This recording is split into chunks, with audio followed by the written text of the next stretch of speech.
Welcome, my friends, to Paranormal Heart Podcast. Tonight's episode is pre-recorded, streaming on United Public Radio Network 107.7 New Orleans. I'm your host, Kat Ward. Thank you so much for tuning in.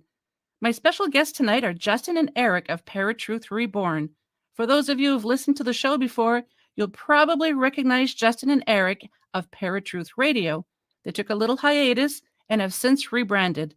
So tonight, we'll be discussing timeline shifts and the Mandella effect. So please help me welcome Justin and Erik with a K. Thank you for adding that. I hope they could see that in his description of his name. For those of you who know Erik and Justin, when they had Paratruth Radio, they'd always introduce themselves as Erik. Justin would say, "I'm Justin," and I'm Erik with a K. So I had to throw that in there. So I am so excited that you guys have started your show again, because you know I've been a longtime fan of Paratruth Radio. Then we became friends, and then you decided to stop the show for a little bit. So when you guys told me that you were starting the show again, I was so excited. It was, I think, a long time coming. We've tried to step away from the paranormal. I don't know how many times, Erik. Too many to count. Too many times. And somehow we're always drugged back into it. So it's something that we've always been passionate about. Even if we're not doing a show, we're passionate about the paranormal. It's just getting into doing it for as many years as we have, doing it every week. It started to get really repetitive. To us, it felt a little boring. So we've really pushed to change a little bit of how we are doing things. Yeah, I mean, if you consider, I'm sorry. No, go ahead. If you consider we've been doing this for 15 years and doing a show every week for those 15 years, it's like 720 episodes. So it does, weigh on you after a while, as you're like, how do we keep things spiced up for people? Yeah, and spiced up for you too, because you've covered pretty much every topic. Yeah, exactly. And when we decided to take the year off, it was supposed to be indefinite. We didn't plan on taking just a year. We were going to just walk away completely. But as Justin said, things happen. The paranormal's always out there calling and whispering to us. And sure enough, here we are back again with new things to talk about that have since happened since we left. So we're excited. The paranormal just grabs you back in. Yeah, it does. It's like those spooky shadow hands reaching out of the closet to yank you, It's... Yeah. And I find too that even if you are going to be covering the same topics, you might have a fresh outlook, what you might have considered, what you firmly believed before. Maybe your outlook has changed and you have a different opinion now. Right. Yeah. Yeah, kind of similar to when I first started the show. It's going to be 7 years already. But I know. I used to think paranormal was only ghosts. And then I realized, no, it's not just ghosts. Why did I all of a sudden go really white? Okay. It's ghosts, cryptids, UFOs, aliens, Mandella effect. It's so many topics in that genre that, is just amazing. Yeah. You don't realize... Like, I think most of us kind of get stuck on or hung up on the aspect of ghosts first and foremost. For others, maybe it's cryptids, but it's like once you enter the paranormal realm, you realize the word paranormal is really just an umbrella of everything else that exists in the shadows. Yep. And once you start diving into it, it's spiral, you just get sucked in. Yeah. Because I find a lot of times in the beginning, you have just the ghost people, just the cryptid people, just the UFO alien people. And all of a sudden, they start merging after a while because they realize it's all interconnected. Yeah. And I think that's how it was when we first started podcasting ourselves. We started podcasting in 2008, I think. And back then, there was nothing online to go and learn how to podcast. We had to just wing it and meet a couple people here and there in person in order to learn things. And back then, everyone was very segregated because you had your Bigfoot podcast, you had your ghost podcasts. But now, you talk about the paranormal and we're talking about everything. It's just a tree with a bunch of branches, and it doesn't matter which way you go. Everyone is interested and they all tune in to listen. And let's not forget conspiracy theories that Oh, falls under the paranormal umbrella, and to the chagrin of many paranormal enthusiasts. But Erik and I have talked to a couple of conspiracy theory people where we go away thinking, maybe it's true. Maybe their theory is true. But the biggest thing to realize too is conspiracy theory was a term coined by the government to discredit these theories, basically saying none of this is true. Not saying that they're wrong either. However, there was a discrediting factor in naming it conspiracy theory. Yeah. Governments would have said, it's swamp gas, it's not aliens. Right. Yeah. Yeah. So I was really excited. Your second episode under Paratruth Reborn was time slips and Mandella effect. And if you recall, I had put in the comments for that episode that, as usual, my mind felt like it was going to implode with everything that you guys touched on. I was just like, wow, like this is crazy. And I just had to have you guys on and talk about the same thing. Like it was just really amazing. Yeah, sure. So who would like to start? Oof. Go for it, Both of us Justin. have so many things. You start. Kick it off. Well, time shift is one of those things that is talked about now more so than in the past. And it's so rampant on TikTok for those that are on TikTok, and spreading these different theories about time shifts. Some people are saying, the whole world is shifting. Some are saying, well, you just time shifted, not necessarily the whole world. And it's really hard to justify that scientifically because there's nothing that states in science that states that we're doing this. It's all theoretical. Even quantum physics right now is quasi-scientific theory. Mainstream science is still questioning quantum theory a lot of times. And so the time shift thing is one of those things that makes your brain think, because Erik and I talked a bit about this on the show. Kat, you and I have talked about this, where we feel something has happened, but what is it? What has changed? Why do we feel this way that we're feeling? Erik and I are both sensitives. You're sensitive. Maybe we're picking up on something else altogether. Maybe we didn't shift timelines or into an alternate reality. Maybe there's something else altogether. Mm-hmm. But what is it? Timeline shift is the only best logical explanation, or alternate realities. But even then, it's making a lot of people think that you're nuts, because they're like, what are you talking about? We're still in the same. I've been that way for a very long time. But it's making people question you and your credibility because they don't know or understand what this is about. Erik? Yeah, no, I mean, I agree with Justin. And, I always take a skeptic approach to anything, really, but especially with the whole time shift thing, because time shift is something you can't really prove it, because in order to know that something is changing in the future, you have to understand what that future is. So, for example, everything leading up to COVID was pre-COVID. Everything of COVID and after is post-COVID. And that COVID is considered a time shift. But we didn't know at the time it was going to be a time shift because we didn't know what the future held. And that's how things tend to happen, is like life seems normal. Then something big happens within the historical timeline, and we call it a time shift because it's the only way we can really explain it. Now, and we'll get more into it a little later, I think, but like when you consider the Mandella effect or little time slips, I think a lot of what we're seeing on social media, this kind of big blow up of the time shift, is a way to help explain people's misunderstanding or understanding of what is actually happening in our lives on a daily basis. It's hard to say that there's a time shift or a timetable change as an individual, because if we were to change timelines completely, then that means certain people that we know should also have either A, changed with us, or B, remained how they are, and therefore we would drift apart from them.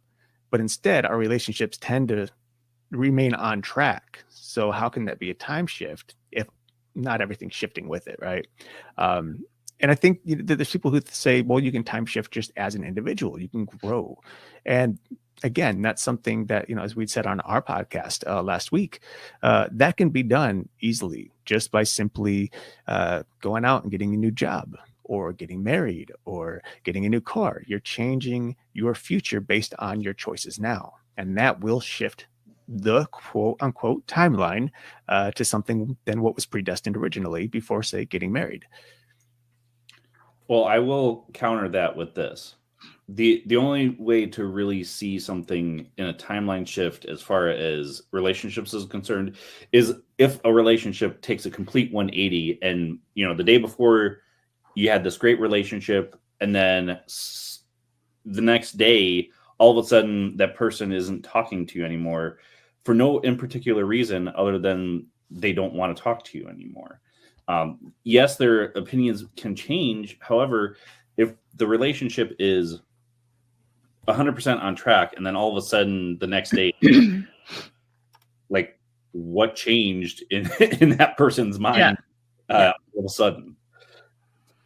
I also mentioned too that when I made that comment on that episode, that I find so many people are throwing away these terms willy-nilly now, and I think a lot of times it could just be they're not remembering properly, just poor memory. But I do firmly believe that the Mandella effect and all that happens because, just for an example, a couple of years ago, I remember my husband saying, I can't remember, there was a specific kind of pie that he liked, and he always liked it. And now he says, no, he's never liked it. And my daughter and I looked at each other. It's like, no, you've eaten it. You've always loved it. He goes, no, I've always hated it. And we're like, no. And it's just things like that. It's just like, what are you talking about? Like, are you tripping, honey? Like what's going on?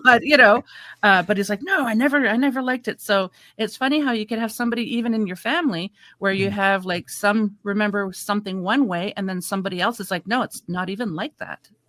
Right. And I think it's important to consider that.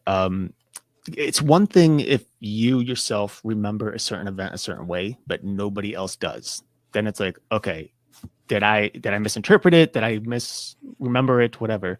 But when you have multiple people believing the same thing, but then others around you don't believe that same thing, well, now it's like, well, wait a minute, something changed. A prime example for me, the last movie that I was working on, we were at a racetrack in Western Ohio, Northwestern Ohio, and the first day, no one talked about it. We were just like working and whatever. But there was this sign, and on this sign, it was a memorial sign, someone who passed away. It was a man wearing a ball cap, and he was looking off to his right. No big deal, just something I saw him passing a few times. The next day, me and a group of my coworkers were sitting on the benches overlooking the racetrack on break, and I noticed the sign again. Only this time, it was a woman with curly hair, looking the opposite direction. And I was like, yesterday that was a man with a ball cap. And two guys with me said, no, that was a woman with curly hair. That woman. I said, no, I'm pretty sure it's a ball cap.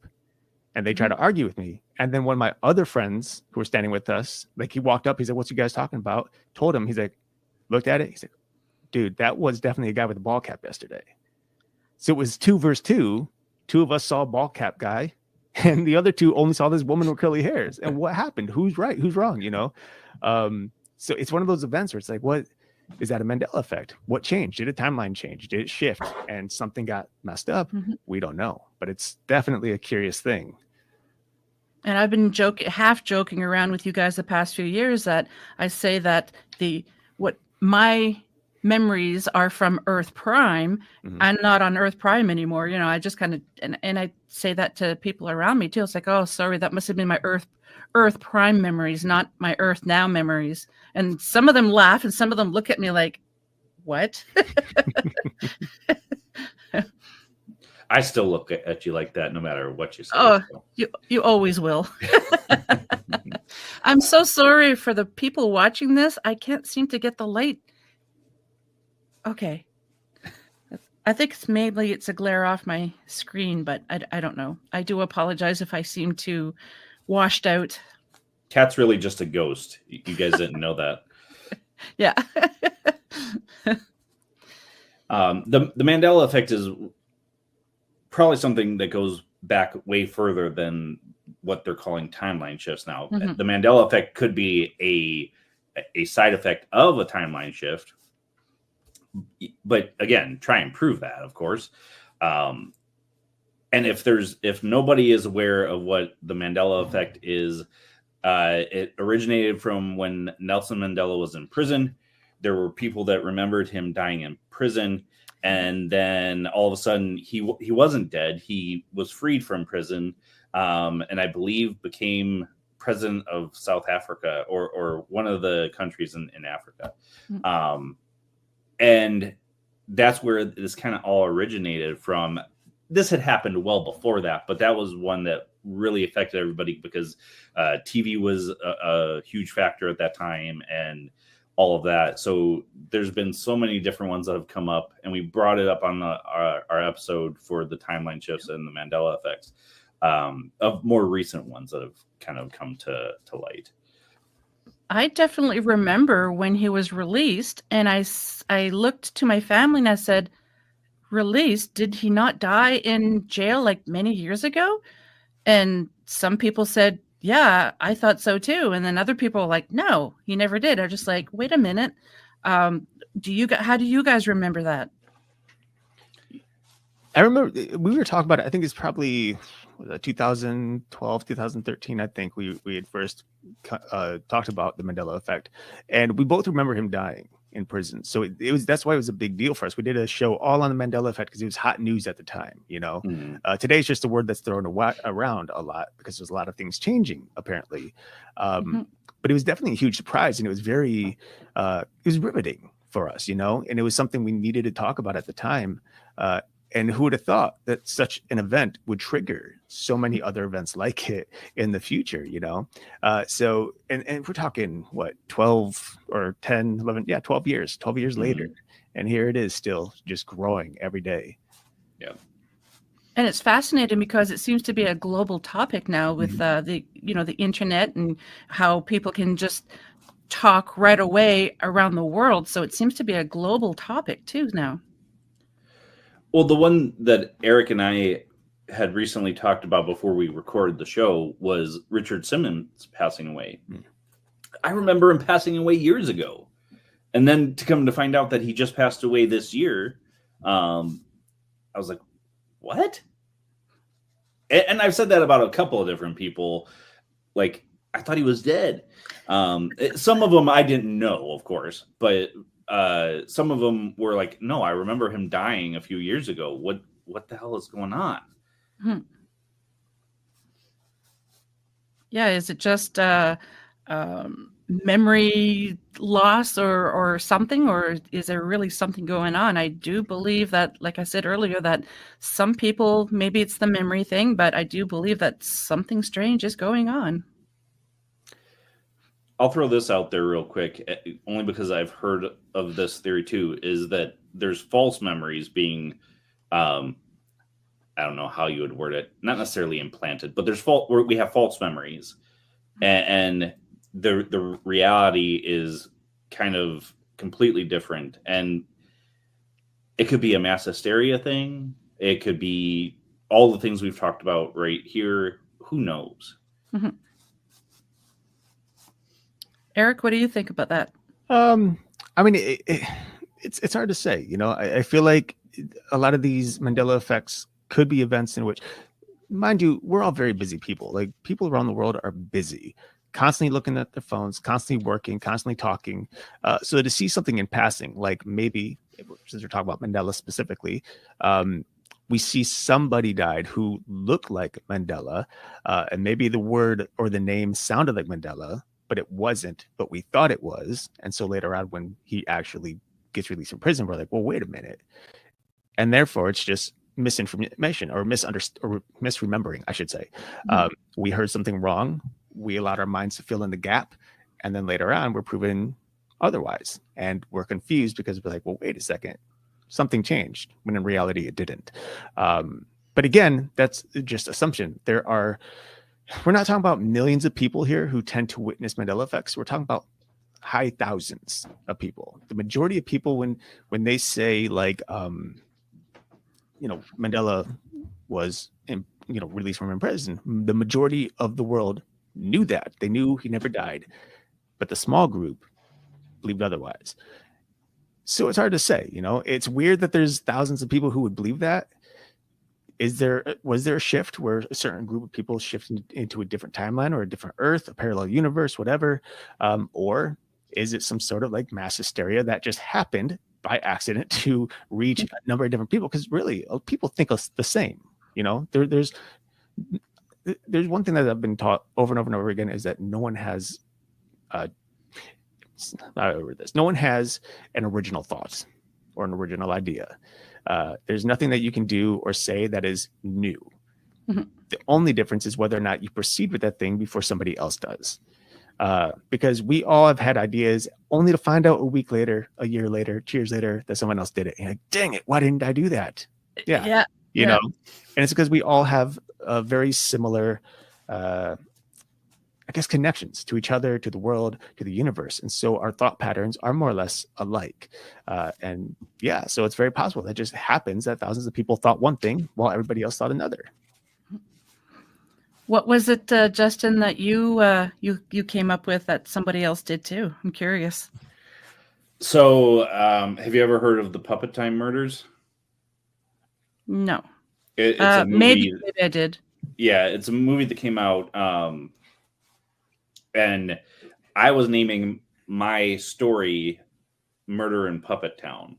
And I was starting to work on it, and then literally like a week later, this movie released. I hadn't seen trailers on it because at this point, I don't even have cable TV. I'm only using streaming services. Same. And I'm like, son of a gun. Somebody's already gotten to it. Yeah. And I can still write this story and make it my own. However, I saw it. I'm like, I can't release it now because it was gonna be a full length book. So I'm like, maybe I should just leave it alone. I think I deleted it actually because I'm like, there's no point. Like, it's already been done.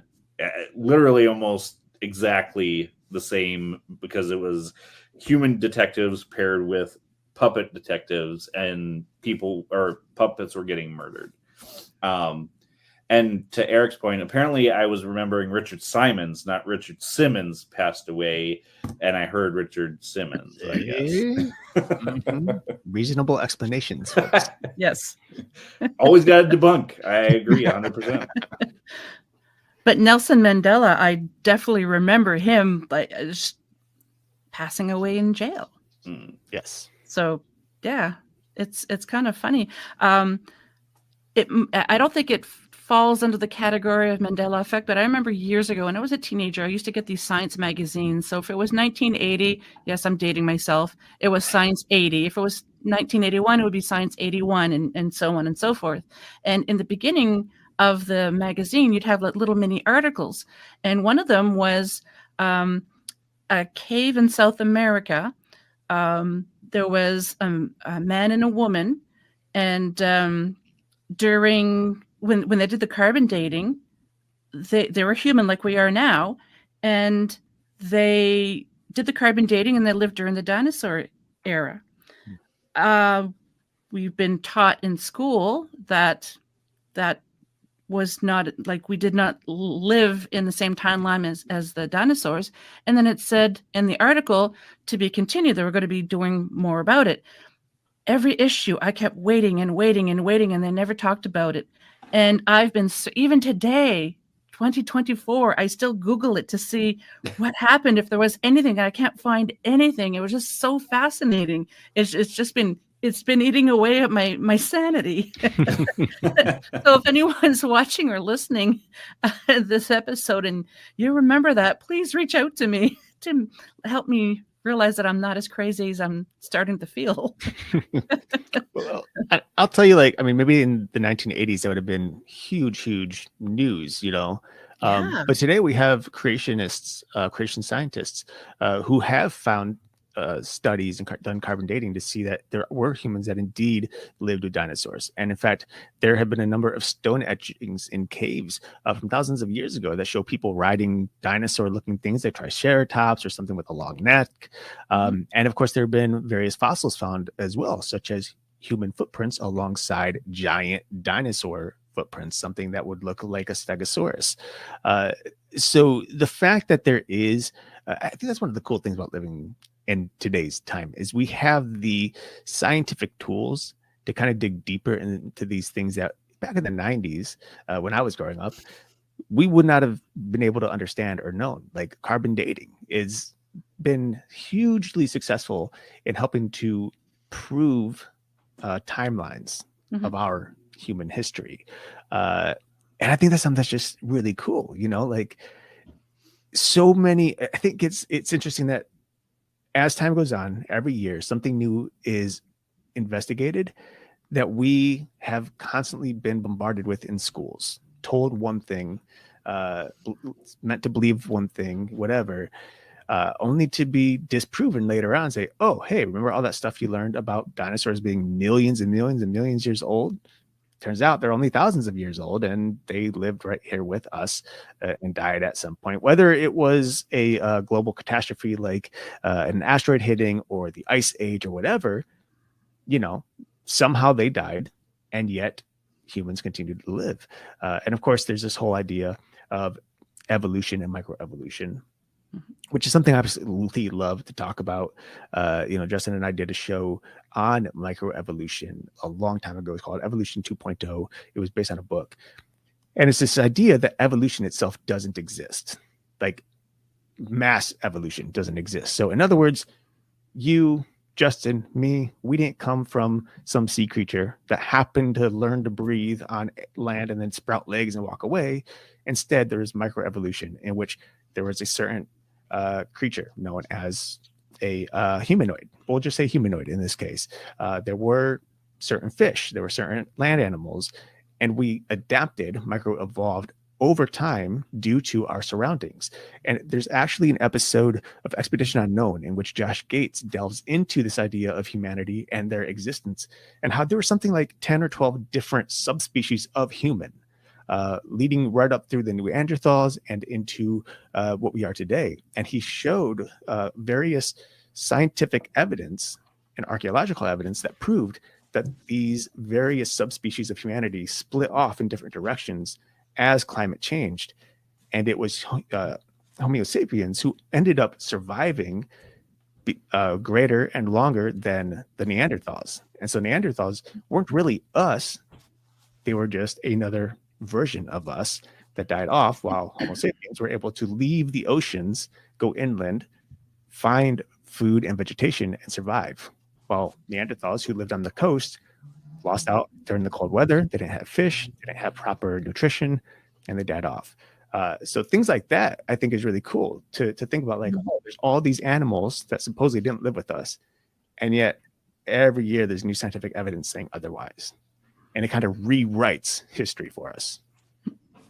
Well, not only that, carbon dating in 1980 compared to today, maybe they were told, back off on this because the years are a little bit off. I'm not saying I don't believe that humans didn't live with dinosaurs. I truly believe we coexisted at one point. But maybe that was the reason why you never saw another copy come out or a continuance of the story. I mean, yeah. I mean, Maybe. I'm going to have to look into it, though, now. Now that you mentioned it, I'm going to be looking into it. We've piqued your curiosity. Yes. That might be another episode for you guys. But like you said, though, Kat, you don't know if it's a Mandella effect or not. Yeah. And most of these we don't know 100% or not. It's just we have this group of people that's saying they remember certain things a certain way, and now they're different. But just like we were talking about the timeline shifts, how do you prove that? You can't.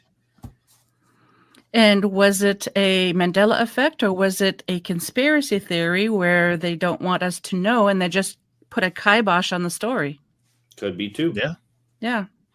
I just found it interesting, and it still drives me nuts. So have you heard of any new Mandela effects the past couple of years? Well, we brought him up on the episode. I had looked up, there's this guy on YouTube that does Mandela effects, and he releases videos regularly. The one that kind of I was fascinated with, and it's not necessarily a Mandela effect because maybe I just had never heard this history. But did you know that there were camels in the Midwest in the time of the cowboys? Yeah, I remember that on your episode. I did not know that. Apparently, the army brought in camels to be basically horses in desert climates in the U.S. And apparently, several of them had escaped, become feral. There's a legend of this one particular camel that was almost zombie-like because it had become so feral. It was also it was almost monstrous. That one was a really fascinating one. Eric, what out of all those ones that we talked about on that episode, was there any that you really were like, I mean, all of them, because none of them made sense in my book. but there are some other ones that I actually have looked up, and I just brought them up on my phone here to share with you guys. Like peanut butter. You guys know Jiffy peanut butter. Do you remember it as Jif or as Jiffy back in the 90s and 80s? I think I remember it as Jiffy. And Okay. it used to have the Yeah. peanut right on top of the peanut butter. When you opened up the jar, they had an actual peanut on top. Mm-hmm. I know this one because I've seen it several times. I remember it as Jiffy. Okay. But Jiffy never existed. It's Yeah. only ever been Jif, Jif. Jif. Yeah. And people think that the reason we got Jiffy is because the biggest competitor at the time was Skippy peanut butter. And they combined Jiffy and Skippy to create Jiffy. Oh. Is that true? Maybe. I mean, that's the way they're trying to describe it nowadays. Right. But I do recall it being Jiffy when I was a kid. Completely random, but on record is I used to love Peter Pan peanut butter. Just the name of it alone made me happy. Right. Yeah, it's fun to say, Peter Pan. And peanut butter. I always loved the crunchy over the smooth too, and specifically Peter Pan peanut butter. Mm-hmm. Looney Tunes. Do you remember as tunes being spelled Toons or Tunes? OONS. Yeah. Apparently, even though it makes sense, Looney Tunes has always been spelled Tunes. Which doesn't make sense in my opinion. I remember I used music in it, anyways. Yeah. I remember I used to have an album, Looney Tunes, and I used to listen to it. I'll have to ask my dad if he still has it and take a picture and send it to me. One more for you guys. Curious George, tail or no tail? I remember him always having a tail. Always having a tail. I don't know, but I want to say he had a tail. Yeah, no, But- he never had a tail. Never, ever. He has never been drawn with a tail. But I definitely recall a monkey having a tail. Well, yeah, he's a monkey. Monkeys have tails. I don't also, they? I recall him swinging from things with his tail, like hanging But- upside down and stuff. Technically, he's a chimp. Justin, we don't need your... Semantics, Justin. Semantics. My lord. Yeah, my kids used to watch that when they were younger. I'll have to ask them, do you remember Curious George with a tail or without? Interesting things. These are things that keep me up at night, by the way. They don't keep me up at night, but when I'm awake, I'm like, God dang it. Yeah, that's what gets me close to like getting car accidents and things like that. So Oh, much yeah. in my Yeah. mind that I'm like, That's usually when I'll look at it or think about it too. It's just randomly in the middle of my day. I could be at work and then I'm like, well, now I have to look this up. What is going on? That's one of the weird things about like if you drive on a regular basis, and most of us do, and I forget the name of it, but there's this condition in which we become so accustomed to driving that we don't have to think about it. We don't think about using turn signals. We don't think about the cars next to us. We don't think about looking behind us. We can have full-on conversations, be off in a completely different world in our heads, make it from point A to point B, and then get there and be like, wait, what happened in between that time? Because I never remember. I'm always in my head about stuff, and yet we got there safely, which is just crazy. I still think that we've gone through wormholes, Eric. We've had this discussion when I was living in Ohio and going to the gym all the time together. Oh, that's right. I forgot about that. Huh. So when we, Justin and I, when we used to work out together at a local gym, about 10 minutes from my house now, we would drive to the gym. It would take probably about 10 minutes to get there, and it would feel like a good 10 to 15 minutes. But every time we drove back, it would happen so quick, in just like 7 or 8 minutes. We'd be like, why is it always faster to drive back? Taking the same route, by the way. Right. It's not like we're going a different route. It's point A to B and B to A, same roads, same conditions, but it's always faster coming back. And you can time it, and it seems like it's still faster. And it makes no sense unless there was indeed a wormhole on that side of the road every time. So in my area, we have a hospital 20 minutes one way and another one 20 minutes the other way. So 3 different towns, mine included. And one of them, when you go to the hospital, it takes forever. It just feels like it's taking forever. But when you come home, it's just like we're there. Mm-hmm. So yeah, it's fascinating how we can do that. I've done it so many times I can't even remember now, especially here in North Dakota.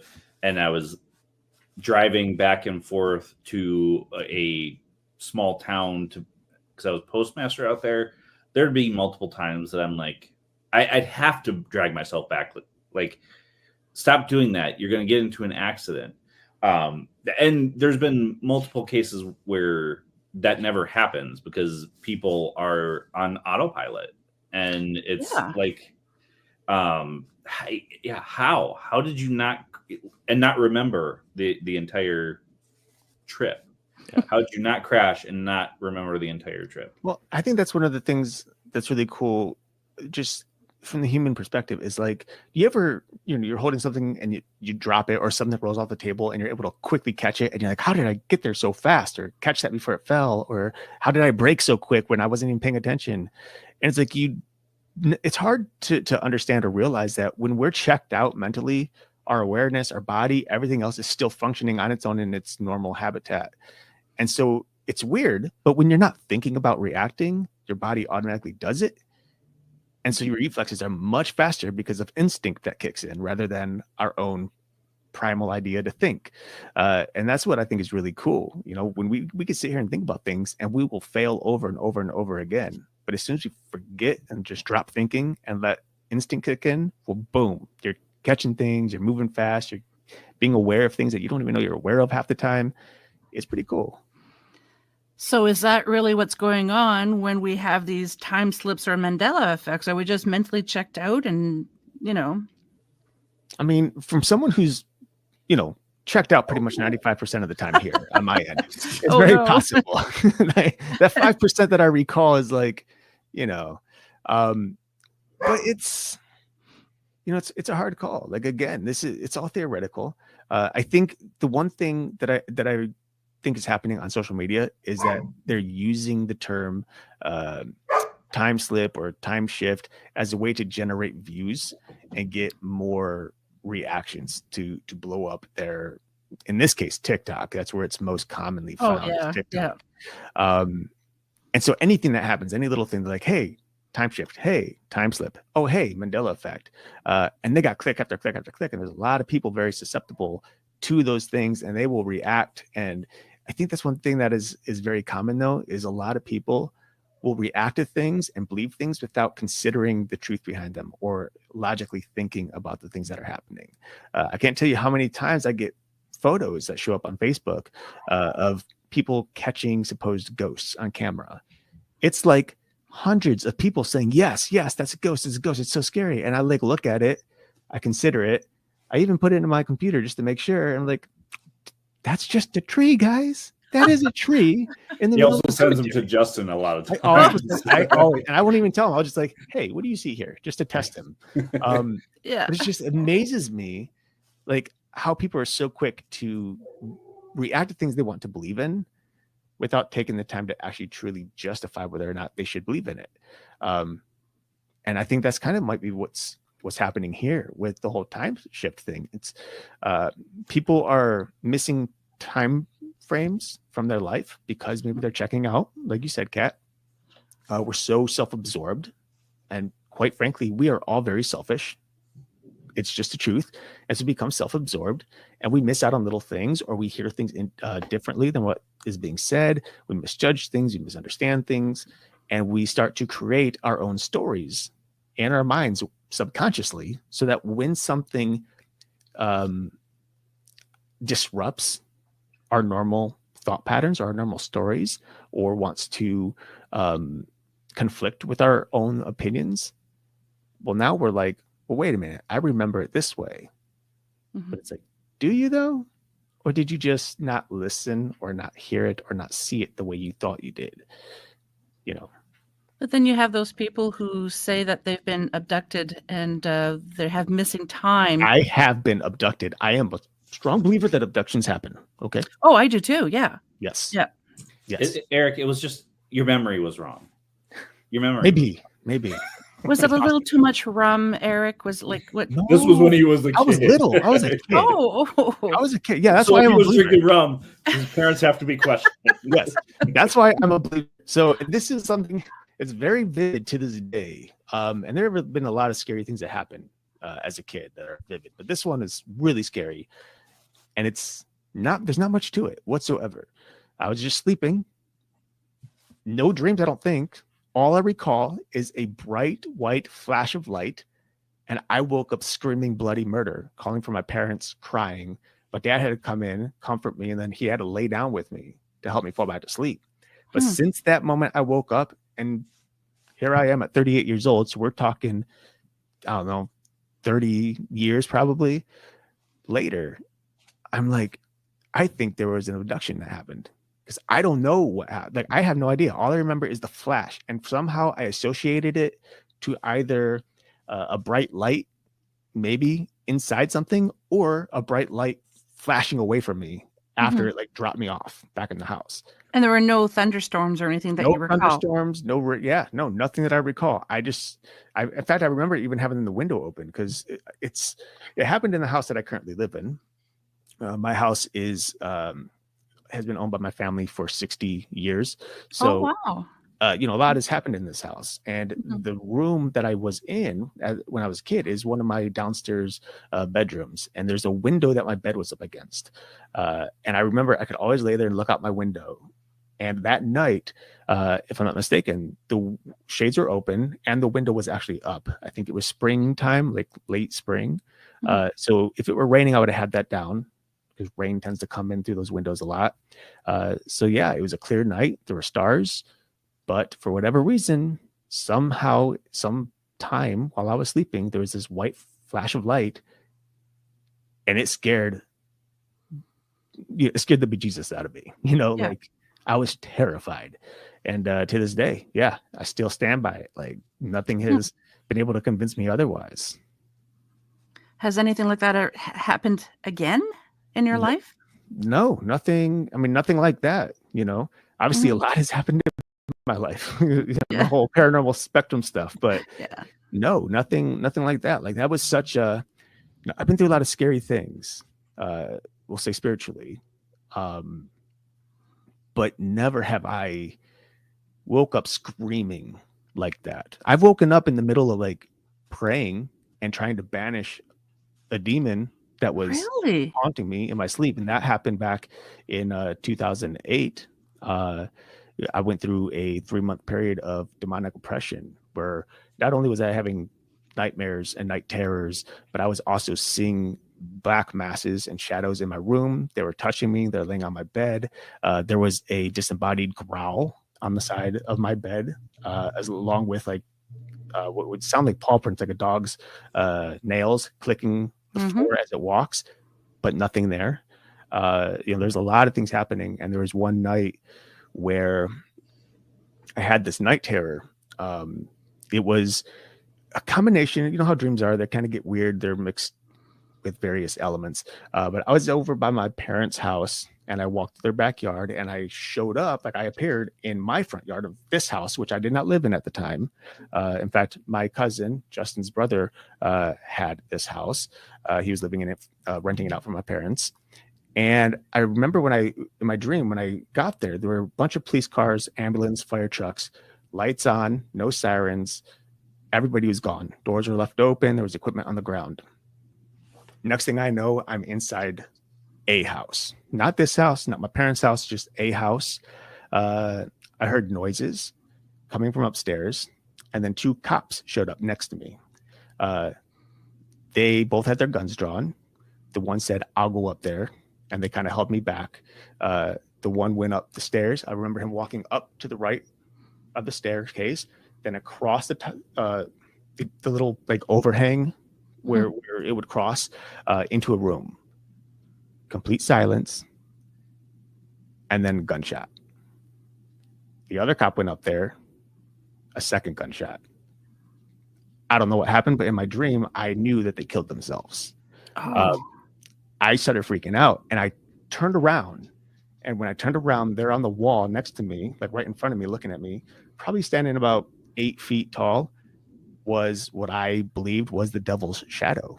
And it was, long chin, long pointed nose, huge horns. And I was so terrified that I started saying scripture in my sleep. The Lord is my shepherd, I shall not be in want. He is my strong tower. And as I'm saying that, I awoke from the nightmare, mid-speech, sat up on my bed, still going through the motions, saying those same prayers, in reality, awake. And it took me a good 30 seconds before I was like, wait a minute, I'm in my bed, I'm not in a dream. And that was like one of the most terrifying events I've ever had in that particular situation that I was going through. Your heart must have been racing too when you woke up. Yeah. Like it was so weird, because it's like I didn't just wake up, think a moment, and then kept saying those prayers. They happened as I was sleeping. It's like, oh, I rose up and awoke from my sleep to waking moment, still amid verbiage of whatever the prayers were. And it took a little while for me to realize what was happening and that it was really just a dream. Not to say that certain entities can't dig into your dreams, but you never know. Do you feel like it was just a really like a nightmare, or you were actually being attacked in your sleep? I think I was actually being attacked. I mean, like at this time of my life, like when I talk about demonic oppression and affliction, like there were things happening no one else could see or understand in my household. And like at that time, it was me living there, my 2 sisters, and my parents. So everyone was aware of each other, but no one saw these things that I was seeing. And at the time, I wasn't drinking. I never did any sort of drugs. I was completely sober, focused on my fitness, my health. So the fact that this kept happening was kind of scary. But I do know what the trigger was, I think, what opened the door. Because it happened when I received a book called The Lesser Keep Solomon, and I read through the entire book. And unknowingly and unwittingly, I opened a door that started with just visions. Like I would fall asleep and I would have a flash of a vision. And the very first vision I ever had was a man's face. It was elongated. His mouth was agape open. His eyes were hollow white sockets. He had tentacles coming out of his face and long white stringy hair. From that day forward, or night forward, for 3 months, nearly every single night, there was a vision, a nightmare, and eventually night terrors. And in the middle, something started showing up in my room. It would hover over me, wide awake, not while I was sleeping. I'd look at it at 2 a.m., 3 a.m. It would be standing there. It would sit on my bed. It would touch my hair. Like I said, there was like a growl, some sort of demonic dog-like creature, something, I don't know, that just appeared, growled in my ear. enough to make me like back off away from my bed. Mhm. It freaked me out. And then, yeah, you know, like it all kind of came down to, that dream about the devil. And that was after, I think that happened probably like 3 weeks after I became saved again in September of 2009, became born again Christian. So that was kind of like the moment where it all concluded to this big giant finale, and it spooked me enough to just be like, I need to get things right. Like something's not right here, you know? Yeah. But yeah, and then ever since, like I still, there's still things that I see here and there. You know, I feel like every once in a while there's a certain presence that likes to come back around to check in, kind of. Mhm. But thankfully they don't stick around like they did back then. And I praise Jesus for that, because I know it's because of him that they don't. But he put me in a situation that I've since been not only changed by, but I now try to speak upon everybody else and let them learn from my experiences, and why I believe in what I believe in, you know, in terms of the Lord. And yeah, it was horrifying. Wow. Maybe they show up every once in a while just to see if there's a little crack someplace and looking for it's very a possible. weakening. You know, Yeah. I'll tell you what, there's a passage in the New Testament that says when a spirit is cast out, this could be of a person or a home, it goes around the world traveling, seeking where it can find a place to live. And when it can't find anywhere, it comes back to that house only to find it cleaned up, swept, and put in order. It then goes back in and takes with it 7 more spirits, more evil than itself. And the idea is that when you cast something out that is evil, you have to replace it with something good. And in this case, with the Bible, we're talking about the Holy Spirit. So that's just an example that when you cast something out, it does come back. It comes to look for, like you said, cracks. It comes to look to see if everything's still put in order. So if anything is ajar, anything's messed up, anything's wrong, and creep right back in. And I'll tell you what, when my anxiety takes off, when I get depressed, when I get frustrated with something, those little cracks, that's when they tend to leak in and start to push little buttons, you know? And that's something I think everybody needs to be aware of, just on a general basis, to prevent doors from opening. It's like when we do investigations and then we ask the client, do you want us to cleanse your house? We'll do inside and outside as well. And they'll say that sometimes it comes back. And we tell them it's kind of like when you sweep your floors, whenever you come back in, like you don't just sweep it once and that's it. You have to keep doing it because you keep bringing things with you from outside. And it's pretty much the same thing with spirits. So we always try to teach our clients how to do their own cleansing, because it will really help them in the long run too. Yeah. Justin, have you ever had anything like what Erik had? No. The only things I've ever really had is when I'm trying to go to sleep, I'll get lights shined in my eyes, like a flashlight. And after doing research, I've heard that that's just spirit communication. Actually, just recently, I was trying to go to sleep and I was hearing my name called as if through water, like I was underwater. That's and somebody was yelling my name. And not too long after that, literally yesterday, Erik asked me, do you feel, or how are you feeling? And I'm like, off. And he's like, yeah, me too. So I don't know, if I'm going through spiritual growth or what, but nothing as malevolent as he's had in his sleep. I've been touched by spirits before on investigations, one of which I was coaxing into doing it and it was stupid. I shouldn't have done it. Erik remembers which one I'm talking about. And then, there was another one where we did an investigation and I'm like, okay, if you're here, touch one of us. And I got touched, got freaked out. I'm like, okay, yeah, he's here. I'm going to go outside for a little bit. I've talked about this on Paratruth. I've talked about this on multiple shows. And yeah, but nothing to the point where I felt like I was being harassed in any way by spirits. For the viewers and listeners who don't know, Justin and Erik are not just co-hosts, but they're cousins as well. So family, they have that bond. So they pretty much pick up what another one is picking up. Truth. Yeah. Yeah. Wow. Anything else that you want to touch on in respect to the time slips or Mandella or anything else? I don't think so. I mean, time slips, I feel like time slips are one of those things we're going to learn more about in the coming weeks and months and, dare I say, years. I think it's become more prevalent as time goes on, especially when we're talking about the possible introduction of alien life showing itself to humanity. That's going to be a huge time shift because we're no longer going to be in the COVID era. We'll be in the, alien era. coexisting alien era, so time shifts are definitely going to keep happening, I think.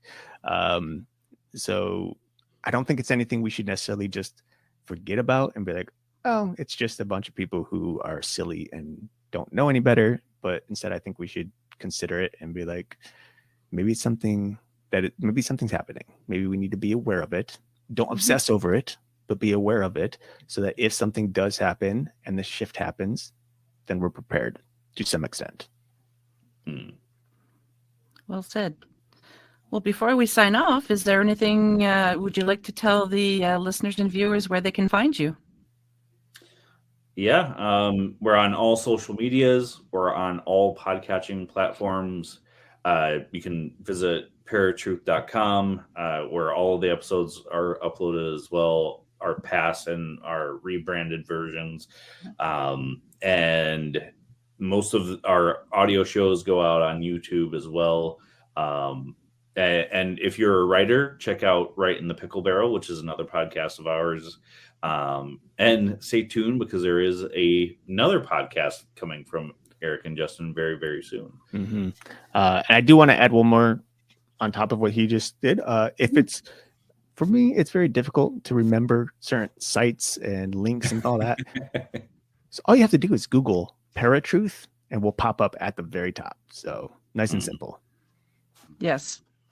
Well, thank you so very much. I really appreciate you guys being here, and I'm looking forward to hearing more of your episodes. Sounds good. Thank you, Kat. Thanks for having us. You're welcome. Take care. You too.